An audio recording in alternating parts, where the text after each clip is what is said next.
Bismillahirrahmanirrahim. Assalamualaikum warahmatullahi wabarakatuh. Alhamdulillah wa syukurillah wa la hawla wa la quwata illa billah. Asyhadu an la ilaha illallah wahdahu la syarikalah wa asyhadu anna Muhammadan abduhu wa rasuluh alladzi la nabiyya ba'da. A'udzu billahi minasyaitonir rajim. Bismillahirrahmanirrahim. Qad aflaha man tazakka qarasma rabbih fasalla. Bal tu'sirunal hayata dunya wal akhiratu khairu wa abqa. Inna hadza lafi suhufil ula suhufi Ibrahim wa Musa. Shadaqallahul azim. Yang sama-sama kita hormati Dr. Muhammad Hidayat Nur Wahid. Ini Muhammadnya tadi malam juga saya sampaikan harus sering disebutkan karena banyak yang tidak tahu. HNW aja, padahal ada M-nya di depan sebetulnya. Jadi sebetulnya lengkapnya MHN beliau itu. Muhammad Hidayat Nur Wahid. Nah, tapi udah kadung HNW jadi terkenal, tapi itu sih terserah yang bersangkutan. Itu udah masalah ini merek dagang. Iya. Juga yang sama-sama kita hormati Kiai Haji Dr. Surahman Hidayat, Ketua DSP Partai Keadilan Sejahtera. Kemudian ada Bendahara Umum Ustadz Mahfuz Abdurrahman yang biasa dipanggil Ustadz Mahfuzi. Kemudian juga yang sama-sama kita hormati, kita banggakan orang tua kita Kiai Haji Abdul Rasyid Abdullah Safei. Beliau dalam catatan saya termasuk yang sangat luar biasa dalam acara-acara PKS. Beliau termasuk yang paling sering hadir. Jazakumullah khairan katsira Pak Kiai. Juga yang sama-sama kita hormati, kita banggakan Ketua MUI Jawa Barat Jakarta, Kiai Haji Munahar Mukhtar. Beliau juga kelihatannya kalau diundang PKS sangat mementingkan hadir. Walaupun nggak dikasih roti.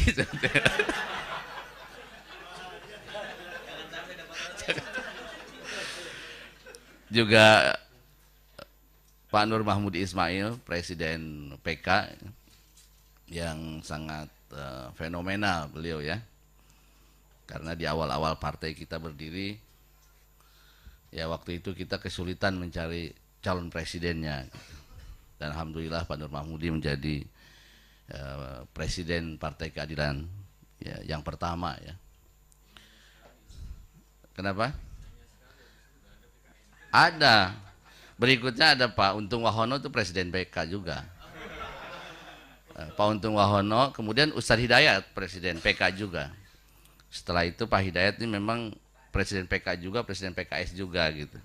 Makanya ada yang bingung sebetulnya sekarang ini presiden keberapa sih?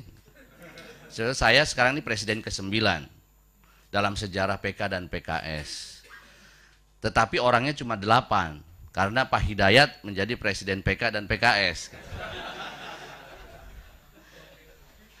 Oh iya, kemudian juga ada saudara kita Ketua Umum PUI Nazar Haris, duduknya bersebelahan, ini besanan ini sebetulnya.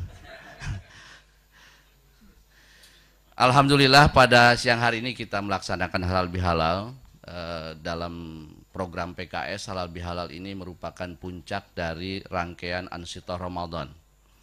Jadi halal bihalal ini penutup dari seluruh rangkaian Ansitoh Ramadan yang kita lakukan dengan beragam kegiatan ya. Yang sangat dikenal biasanya adalah terkait dengan masalah poskomudik. Nah, itu poskomudik juga bagian dari program Ansitoh Ramadan kita. Atau juga sehari bersama Al-Quran, kemudian juga 10 hari itikaf ya, 10 hari terakhir, kemudian santunan anak yatim, orang miskin, dan semua rangkaian ibadah Ramadan itu merupakan program kita semuanya. Dan di hari-hari ini hampir semua struktur PKS ya termasuk fraksi menyelenggarakan halal bihalal yang menandakan Ansitoh Ramadan ini berakhir. Ini satu kegiatan yang memang unik ya untuk bangsa Indonesia. Kemarin saya kebetulan Idul Fitri di Mekah gitu ya. Ya memang garing di sana ya. Enggak semeriah di sini ya. Jadi memang ini satu keunikan kita sebagai bangsa Indonesia. Saya sering sampaikan bahwa di tengah-tengah kemodernan sekarang yang menjurus orang semakin individualistik atau juga hadirnya perangkat elektronik berupa smartphone ini membuat orang komunikasi serba impersonal ya. Lewat media gitu, tidak bisa langsung gitu ya. Nah, kemudian kita menjadi manusia yang berbahagia sesungguhnya karena dua hal. Bahagia pertama karena kita orang Islam. Dalam Islam inilah kita diajarkan adanya keseimbangan hidup. 11 bulan kita ikut dalam dinamika dunia, 1 bulan Allah berikan untuk saum Ramadan dan segala ibadahnya. Ini membuat kita seimbang insya Allah. Dan dinamika dan ibadah atau mensucikan diri inilah yang tadi saya bacakan, qad aflaha man tazakka.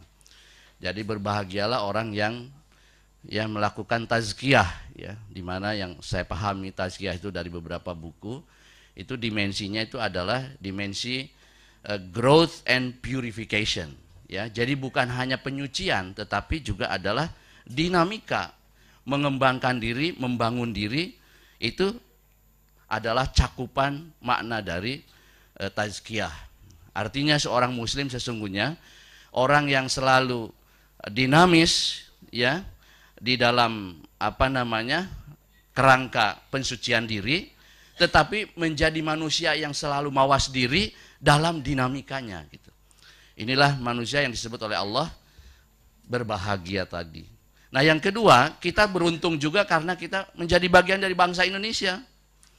Di mana bangsa Indonesia punya tradisi yang ya ini khas, tidak dimiliki oleh bangsa lain, yaitu halal bihalal ini. Kalau kita hayati halal bihalal dengan rangkaian mudiknya, itu memang sulit digambarkan. Tapi itu sungguh luar biasa membuat jiwa kita ini selalu terhubung kepada hal-hal yang ya dalam kehidupan sehari-hari itu terlupakan. Misalnya terhubung kepada masa lalu, tempat kita lahir, terhubung kepada kerabat kita yang mungkin 11 bulan kita tidak bertemu. Tapi dengan halal bihalal plus mudiknya ini, kita kemudian bisa tersambungkan dengan itu semuanya. Dan pengalaman pribadi saya, kalau sudah mudik, ya itu biasanya ya nggak mau balik lagi ke kota sebetulnya. Karena banyak kenangan yang kita ini berasal dari situ, root kita itu, akar kita di situ.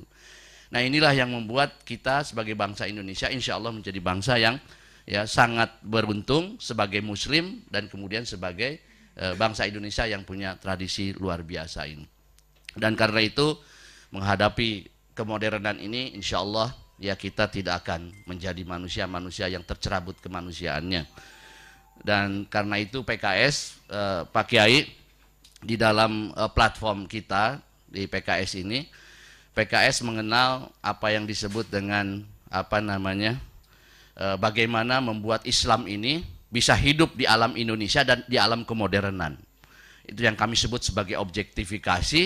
Di alam kemodernan kami sebut sebagai kekinian, dan di alam Indonesia kami sebut kedisinian. Jadi PKS ingin ya menjadikan Islam ini menjadi sumber ideologi, baik itu principal ideology maupun working ideology, dan kita insya Allah bisa memadukan antara kemodernan dan keindonesiaan. Kami tidak menggunakan terminologi itu karena itu pernah dipakai oleh Cak Nur ya. Nanti dikiranya kita niru Cak Nur. Makanya kita menggunakan kalimat kekinian dan kedisinian. Jadi insya Allah PKS dengan seluruh komitmennya, PKS adalah nabi bangsa Indonesia, dan insya Allah PKS adalah demi Islam itu sendiri. Nah, alhamdulillah di dalam pemilu kemarin,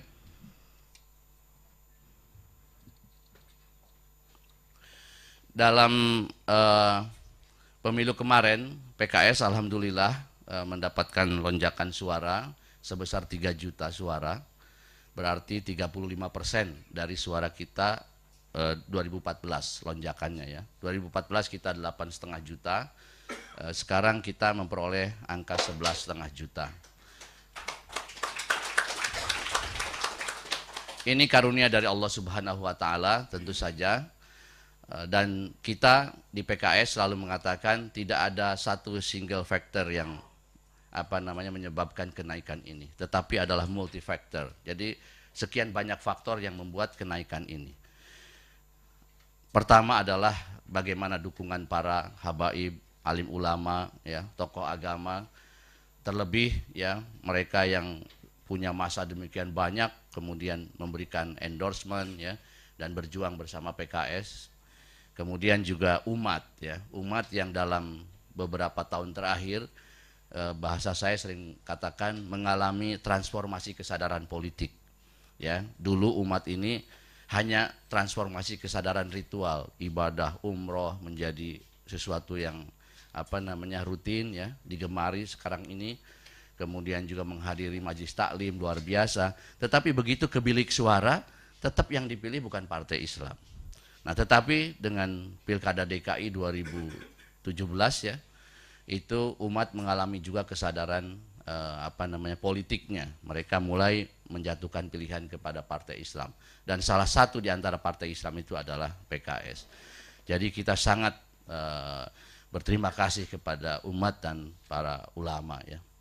Juga tidak boleh dilupakan bahwa kebersamaan kita di dalam koalisi 02, walaupun capres-cawapresnya bukan dari PKS, tapi ya sedikit banyak ada ya pengaruhnya kepada kita. Ya. Walaupun di dalam analisis agregat, saking kecilnya memang orang juga mengatakan PKS naik bukan karena kotel efek Pilpres. Saya kira statement itu benar, tetapi kalau kita teropong secara mikro, tetap saja ada pengaruhnya. Ya. Orang yang memilih Pak Prabowo itu sebagiannya kemudian memilih PKS. Ya. Dan juga sebaliknya yang memilih PKS memilih Pak Prabowo. Nah, ini semuanya tentu kita harus apresiasi, Ikhwan Allah sekalian. Jadi kita tidak ada ruginya mengapresiasi jasa-jasa siapapun. Ya. Dan justru dengan apresiasi itu mudah-mudahan Allah melihat kita sebagai entitas yang selalu bersyukur ya, la in syakartum la azidannakum wa la in kafartum inna azabi lasyadid. Mudah-mudahan Allah tambah di 2024. Dalam pertemuan-pertemuan saya dengan kader-kader, umumnya kader katakan 2024 saat 5 kali lipat dari tambahan kemarin, 15 juta insya Allah. Pak Hidayat punya hitungan lain kemarin ya, kata Pak Hidayat pemilih Pak Prabowo itu 68 juta. Insya Allah separohnya akan kita ajak untuk bersama PKS di 2024, berarti 34 juta, luar biasa, berarti 45 juta Ustaz, insya Allah Ustaz, insya Allah menang pemilu Ustaz.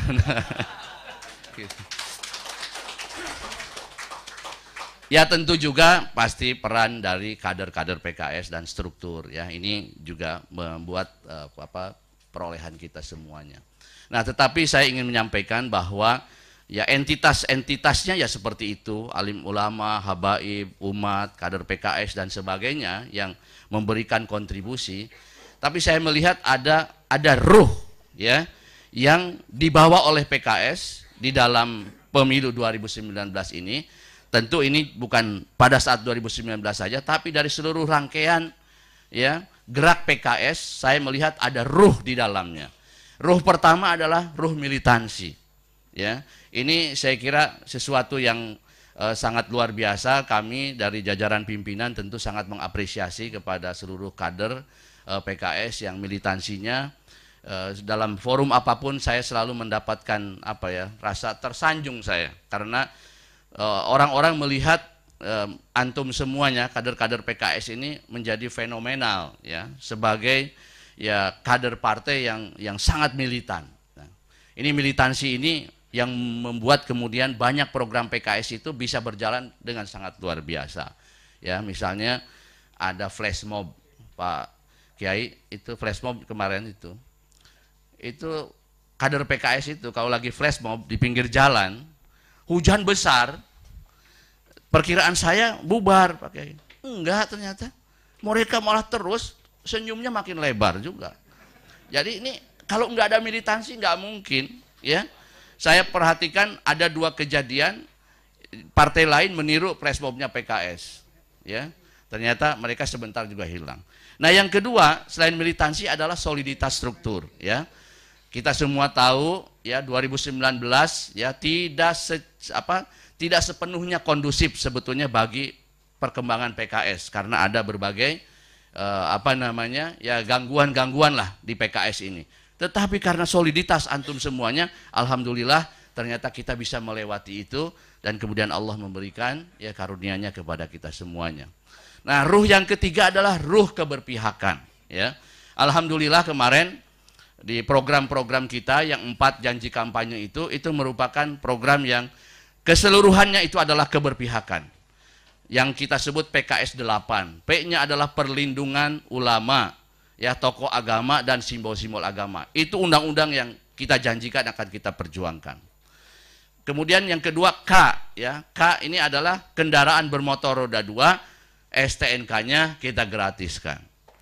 S-nya SIM berlaku seumur hidup dan 8 itu 8 juta penghasilan ke bawah kita bebaskan pajaknya. Ini adalah bentuk keberpihakan kita kepada umat dan juga kepada rakyat. Nah, yang keempat adalah ruh kreativitas, ya, inovasi. Jadi dalam pemilu 2019 ini saudara Pipin yang merasakan di telepon ya sama orang redaktur Kumparan. Jadi program PKS ini terutama SIM sama ini membuat pimpinan partai lain ini jadi ya cukup grogi gitu ngelihat kok ini PKS bisa begini. Kenapa? Karena 2 hal membuat mereka kaget. Pertama, kok bisa-bisanya PKS punya program yang urusannya dengan duniawi. Kan PKS biasanya mensejahterakan takmir masjid gitu kan. Lah ini ngurusin SIM gitu. Ngurusin STNK. Itu buat mereka ini bikin grogi, apalagi kalau STNK itu kan meliputi 105 juta kendaraan bermotor roda 2. Itu umumnya adalah pangsanya PDIP. Sekarang direbut oleh PKS dan insya Allah itu pengaruhnya cukup signifikan. Flash mob juga itu adalah bentuk kreativitas yang luar biasa dari kader-kader PKS. Nah, yang kelima, ruh yang kelima adalah istiqomah, ya. Ini kita melihat PKS, ya, ini saudara Sandi bicara ke saya di hari kedua pemilihan umum, begitu dapat hasil seperti itu dia bilang, Pak Presiden, ini adalah hak PKS untuk mendapatkan kenaikan sebesar ini karena Anda konsisten, kata dia. Anda istiqomah. Bagaimana PKS bisa seperti itu? Coba bayangkan dari mulai kita di KMP itu kan partai banyak sekali. Tapi yang bisa bertahan sampai akhir ya cuma PKS sama Gerindra. Gerindra bertahan wajar karena yang punya koalisi. Ya, PKS tidak memiliki koalisi itu, tapi PKS bisa setia di situ. Ya. Nah, ini saya kira 5 ruh ini harus terus kita pegang, ya, untuk menghadapi konstelasi politik ke depan. Kita tidak tahu, tidak mau mendahului Majelis Syuro dan juga tidak mendahului takdir Allah Subhanahu wa taala.